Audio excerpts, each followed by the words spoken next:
All right, welcome back. Okay, this is this was published in the papers in Los Angeles. Okay, back in the mid '70s, early '70s. So I'm not making this up. The reason why I'm telling you this story is this is about 70% somebody told me, 30% I knew the officers involved because they were my partners. So I'm kind of taking some license with what they told me and what I heard and what I saw. Okay, let me set a picture. I'm on vacation with my family in Michigan. Okay. And we're sitting around, and her uncle comes to me, and he's got a paper, local paper. He goes, "Hey, look at this," hands me the paper. And it's my agency on there, my division's on there, with the two officers that I've worked with on this article in Michigan.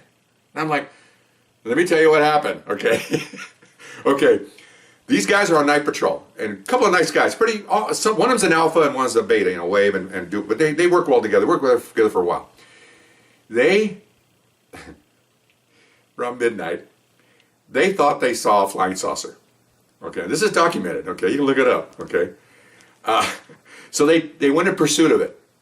Okay, now you may or may not know when an officer goes in pursuit, as soon as he puts that radio and says, "I'm in pursuit," several news organizations have minivans everywhere with police antennas up to listen to the police radio call. How do you think Channel 5 and 2 and 7 get on these pursuits so fast? They got the police scanners.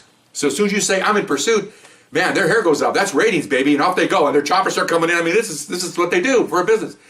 So even then, now this is the early 70s, even then they had scanners going. So they heard that pursuit. So their broadcasting were in pursuit. Okay, here's the magic question.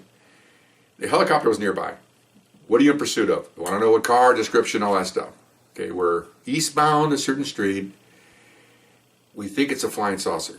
Okay, they say that over the air. Every radio scanner, civilian scanners, people in their homes can turn on the radio scan those days. I don't think you can do it now. Everything's digitalized.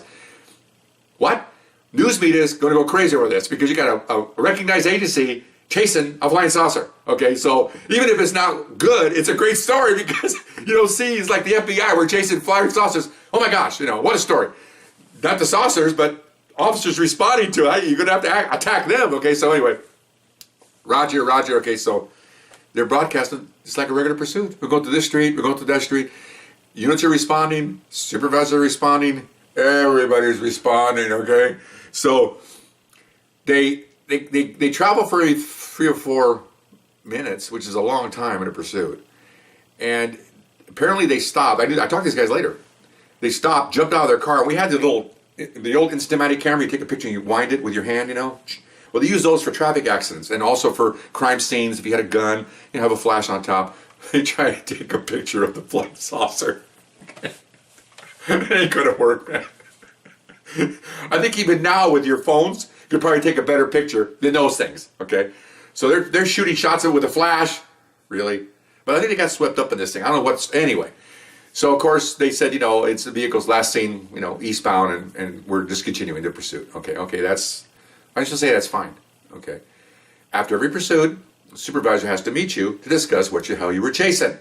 So he pulls up. I heard from the other guys that they pulled up, and the first word out of the supervisor's mouth is, "What the F are you doing?" Okay, and as they're talking, here come the news vans. Okay, the helicopter's overhead.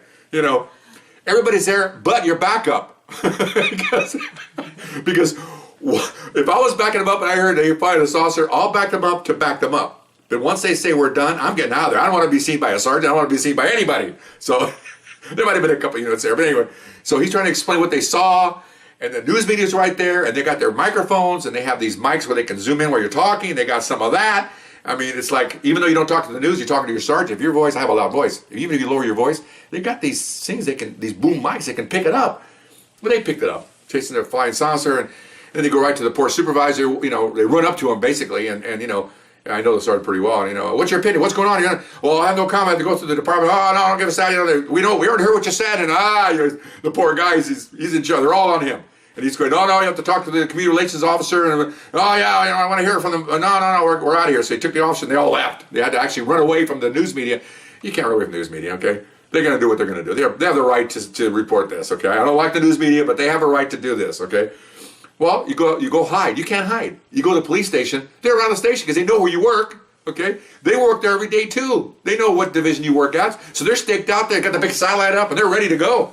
You pull it in, and they're looking for the right car. They know the car number on this door. They know what. They're not dumb. They know, here they come. They know that these are the guys in the scene because other guys are telling them. Here's the number of the we call it shop number, but the number of the car, serial number of the car, and the supervisor. There it is. They got the microphone stuck in it. Oh my gosh!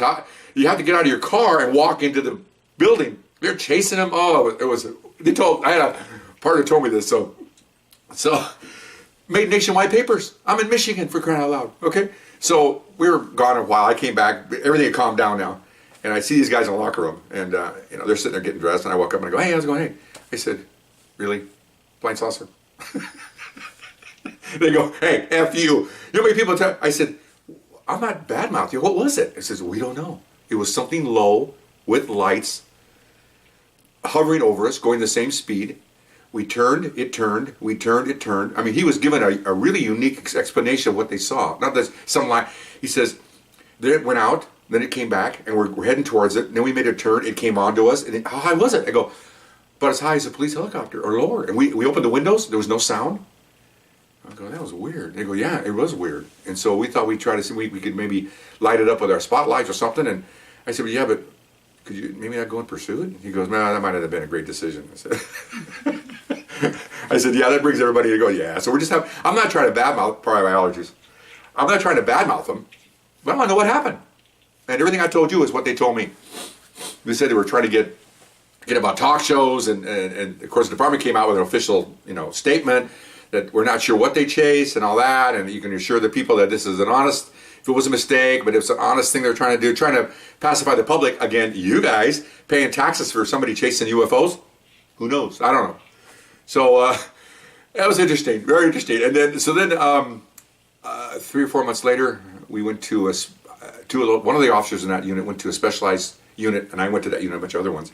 And unfortunately, one of the officers off duty was riding a dune buggy, and he rolled it and hit his head, and he was partially incapacitated, and he had to be pensioned off because he became physically, he couldn't work anymore. And the other officer did a good job. He wound up being a motor officer for many, many years, and I saw his retirement. I couldn't go to it, but nice guy. Finished his career, 35 years, motor officer, good guy.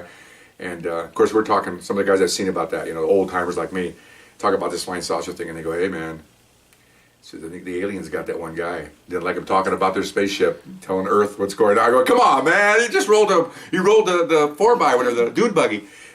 Did he roll the dune buggy, or did they flip it over with their laser beam? We're going, come on, stop it! Oh, we're just laughing. I hate to laugh at somebody like that, but I thought it was pretty funny the way he's coming up with this theory about aliens, and they want him to tell the world that the alien ship's up there. Oh my God! Anyway, so that's how it ended. I feel sad for the guy, but it turned out he was okay. He just couldn't do police work. He was mentally all right after a while. So. Anyway, I hope you enjoyed that. We'll see you next time. Bye-bye.